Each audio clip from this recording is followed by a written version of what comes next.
Towards the climax of the 8th episode of Disney Plus's Ahsoka, fans were treated to a visually stunning moment that added layers of intrigue to the narrative.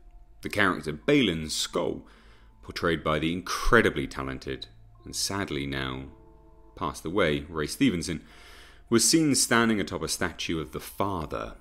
The Father is a character that was first introduced in the Star Wars canon during the Clone Wars series, specifically in the enigmatic Mortis arc. Positioned adjacent to the towering statue of the Father was another sculpture, this one a representation of the Sun, the embodiment of the dark side of the Force. What captured the attention of viewers, however, was not merely the statues themselves, but the dynamic interaction between Baylan and the Father's statue. Baylan, intriguingly, was not just standing on the pedestal of the Father, but was balanced on the outstretched hand of the statue. As the camera panned out, offering fans a more comprehensive view of the statue, it became apparent that the Father was pointing somewhere. This seemingly innocuous detail sparked a surge of fan theories and speculation. Some devoted Star Wars enthusiasts began to theorize that this particular scene in the Season 1 finale might be hinting at or laying the groundwork for the introduction of one of the most extraordinary and potent characters in the entire Star Wars universe, Abeloth. It's worth noting that, as of the time of this video, Abeloth is a character who has only appeared in the realm of Star Wars legends, which encompasses non-canonical stories and characters. Her journey commenced in a rather humble capacity as a servant to the Ones, a divine trio consisting of the Father, the Daughter, and the Son. Interestingly, the Daughter's statue is there, albeit missing a head. These celestial beings resided on their home planet, which was Mortis, a place steeped in the very essence of the Force.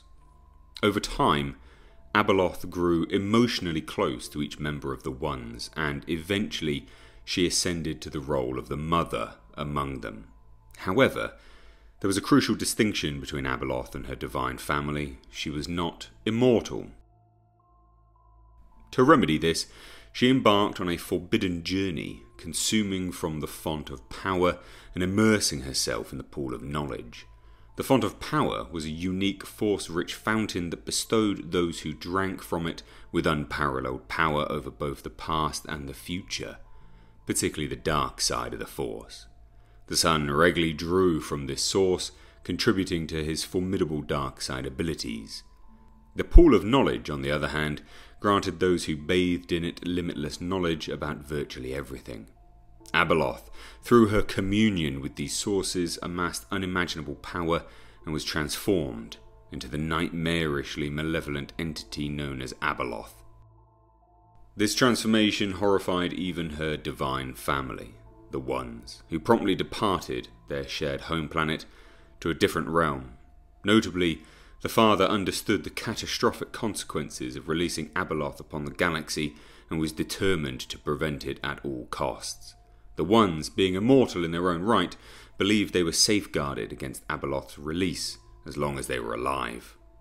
However, the landscape shifted dramatically once the Father, the Son, and the Daughter met their demise during the Clone Wars. In the legend's continuity, it was Jacen Solo who adopted the Sith moniker Darth Caedus after turning to the dark side, inadvertently awakening Abeloth. Focused on his war against the Jedi, Jacen's actions inadvertently provided an opportunity for Abeloth to escape her planetary prison and commence her reign of terror. Over time, Abeloth's path crossed with that of Luke Skywalker, and she was eventually vanquished. Nevertheless, the lingering question remained, was she truly vanquished, or could she one day return? In the realm of legends, it was a persistent uncertainty, even to Luke Skywalker himself. The sight of Baylan standing on the outstretched arm of the Father's statue in Ahsoka raises intriguing possibilities. It seems that Baylan was gazing in the direction indicated by the Father's pointing hand, and it is plausible that the statue is indicating the location of Abeloth's current imprisonment. Baylan may be unwittingly heading there, setting in motion events parallel to Jacen Solo's awakening of Abeloth in Legends. Just as in Legends, perhaps the combined actions of the Great Mothers, Thrawn, Ezra, Sabine, Ahsoka, Baylan, and Shin resonated profoundly through the Force, awakening Abeloth in the canonical Star Wars universe.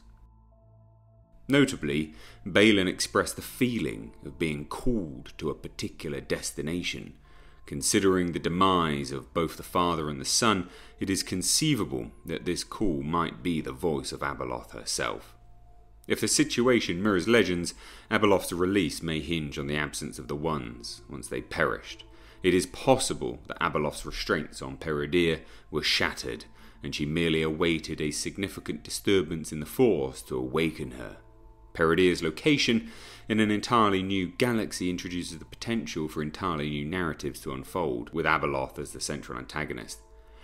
Crucially, if this theory holds true, Abeloth would undeniably rank as the most formidable force in the Star Wars universe, eclipsing Luke Skywalker, Darth Vader, or even Emperor Palpatine. The mere presence of Abeloth on Peridea could explain why the planet itself is a desolate wasteland.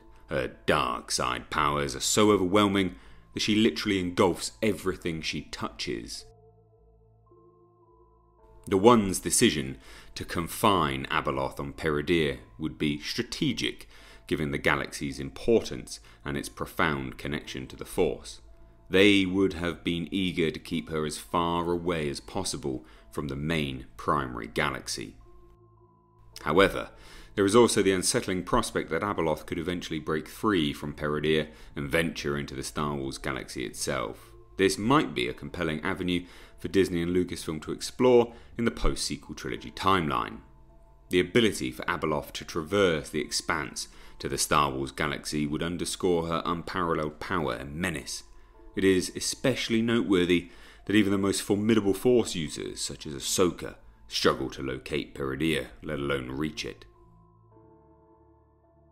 At present, the signs quite literally point towards Abeloth being imprisoned on Peridea, and if this supposition holds, then anyone who crosses her path should be deeply apprehensive about the ominous future that could unfold.